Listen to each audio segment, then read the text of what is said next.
Hoy vamos a hablar sobre la Copa Intercontinental, lo que anteriormente se conocía como Mundial de Clubes, y en este caso, ¿quién la ha ganado, no? La ha ganado el Paris Saint-Germain en la tanda de penaltis ante el Flamengo.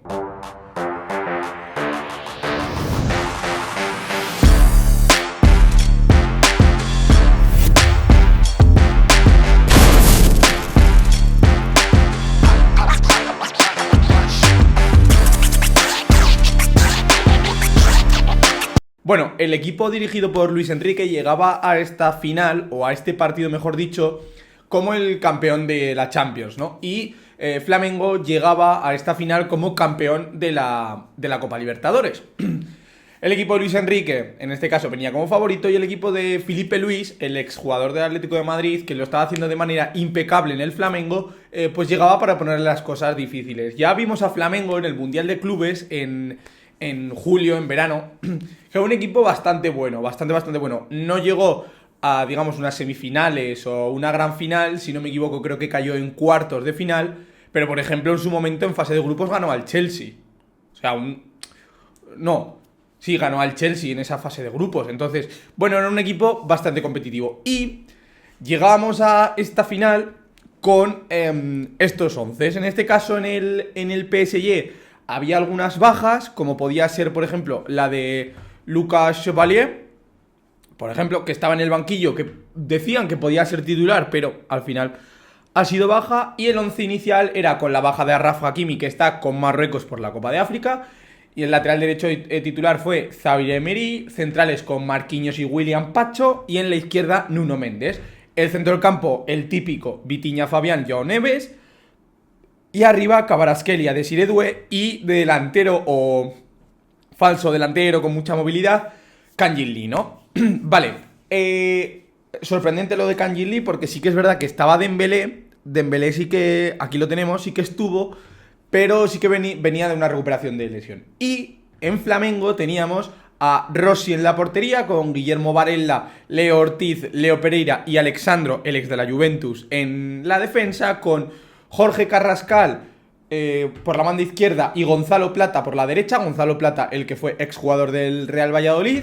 El centro del campo era para Pulgar y para Jorginho, el que fue exjugador de la Lazio, Chelsea y Arsenal.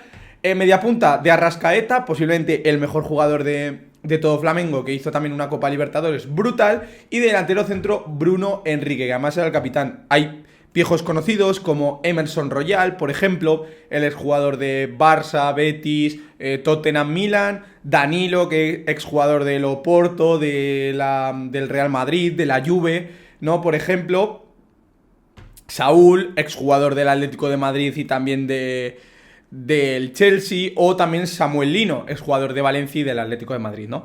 Y luego los cambios eran: en el 35 entró Mayulu, y se acabó yendo en el 64. En este caso, entró en el 35 por la lesión de Kangin Lee. O sea, este jugador que también es un media punta, que no actúa mucho, Kangin Lee se lesionó en el minuto 35. Luego entró también Barcola en el 64, sustituyendo a Mayulu, al propio Mayulu. Y luego Ousmane Dembélé entró en el 80 por Desiré Doué. Y en Valle entró en el 91 en este caso, por Kvaratskhelia. Y en Doutau entró ya en la prórroga, cambiando por Fabián Ruiz, ¿no? Para ir un poco a por el partido. Y luego, en cambios en el Flamengo, fueron Pedro, que salió en el 56, en este caso, por Jorge Carrascal. Everton, por cierto, sí, el que jugó yo creo que fue en el Oporto. Everton salió en el 74 por, en este caso, de Arrascaeta. De la Cruz, que entró en el 75, al igual que Saúl, lo entraron los dos en el 75 para dar descanso a Jorginho y a Pulgar.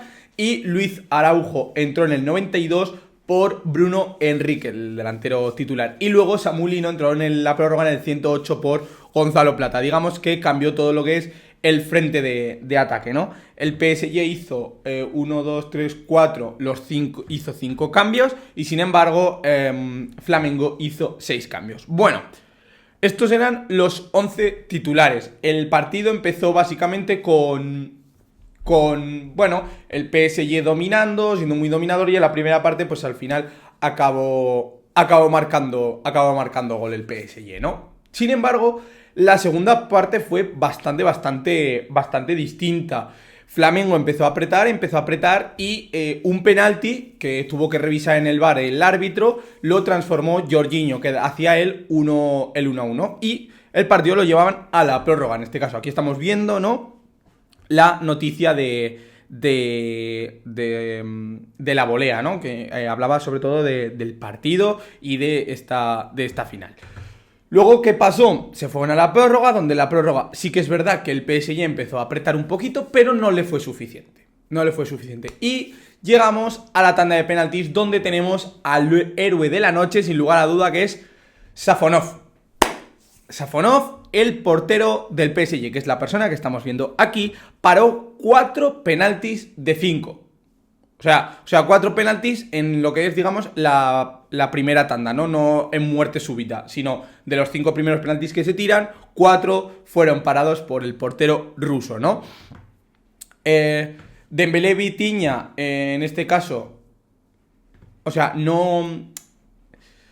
Luis Enrique dijo unas palabras que dijo: es la primera vez que veo que un portero detiene 4 penaltis. La cosa es que es súper complicado. Safonov, en este caso, paró los penaltis de Saúl, Pedro, Leo Pereira y Luis Araujo, convirtiendo en anécdota los fallos de Dembélé y de Barcola, y la final se decidió desde los 11 metros, en este caso. Este portero fue fichado del Krasnodar en 2024 por 20 millones, y es verdad que ha estado siempre a la sombra por parte de Gianluigi Donnarumma y ahora de Lucas Chevalier. Y a Luis Enrique le preguntaron sobre este relevo, ¿no?, y sobre este cambio bajo los palos. Y dijo: ¿de verdad crees que es el momento para preguntar sobre eso? Básicamente, el nuevo portero... tiene... la respuesta resume el contexto. Los números avalan al guardameta. Tiene 9 porterías a 0 en 21 partidos, un 75% de paradas y el honor de ser el primer portero del PSG en el siglo XXI en detener 4 penaltis en una tanda. Además, el Pepe Luis Enrique mantiene pleno de victorias en todas las tandas que ha dirigido como entrenador del club. También dijo que ha mostrado su nivel, su personalidad y su profesionalismo. O sea que al final Safonov fue el héroe de la noche para el PSG, como os digo, parando 4 penaltis de 5, que me parece una burrada. Y concluyó con que el PSG levantó la Copa Intercontinental, como estamos viendo aquí en pantalla, ¿no? En este caso, en esta imagen de beIN Sport. Aquí estamos viendo a William Pacho levantarla, como Luis Enrique con su staff y todos los jugadores levantan la Copa Intercontinental. Bueno, es un triunfo más de Europa en la Copa Intercontinental, así que muy bien por parte del Paris Saint-Germain, que sigue dejando a Europa por todo lo alto. Aquí estamos viendo a Pacho, Fabiani y Kangin Lee. Los tres hablan castellano, Kangin Lee por su etapa en Mallorca y Valencia, y luego Fabián español y William Pacho ecuatoriano. Pero al final, bueno, lo que me gustaría dejar un poco en evidencia en este caso es, bueno, la superioridad de los equipos europeos en esta competición, ¿no? El PSG consigue el sextete: Copa de Francia, Ligue 1, Supercopa de Francia, Champions League, Supercopa de Europa e Intercontinental. Podría haber ganado 7 títulos si hubiese conseguido el Mundial de Clubes, pero cayó en la final ante el Chelsea. Y bueno, también decir que Luis Enrique es un pedazo entrenador como la copa de un pino, que está haciendo historia en el PSG, sin lugar a dudas, está haciendo historia en el Paris Saint-Germain, y veremos qué tal le va al PSG esta temporada. De momento va segundo en la Ligue 1, por detrás del Lens, está entre los 8 primeros de la Champions. En la Copa de Francia sigue clasificado. Entonces, bueno, veremos. Pero lo que sí que quería comentar era esta victoria del PSG en la Copa Intercontinental, que se ha llevado ese trofeo prestigioso para hacer un sextete y para terminar el año de una manera brillante. Y dejadme en los comentarios qué creéis, que fue claro vencedor en la Copa Intercontinental, no, qué opináis de la actuación de Safonov, y si creéis que el PSG es uno de los mejores equipos de Europa en la actualidad. Si os ha gustado el vídeo, darle a like, suscribiros, activar la campanita para no perderos ningún vídeo ni ningún directo. Recordad que nos podéis seguir por todas nuestras redes sociales, al igual de leernos por el periódico de lavolea.com todos los días. Y recordad que esto es La Volea. Un saludo para todo el mundo.